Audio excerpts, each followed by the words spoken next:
Mm. Ayun guys, lipat na tayo ng Cebuana kasi ang pinaka-maximum niya guys na deposit ay 50,000.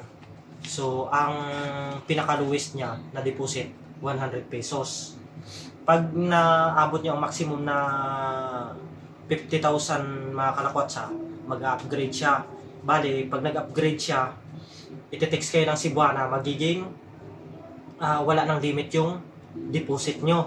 Kahit ilan na, umabot ng milyon, half million, yan, wala na siyang limit.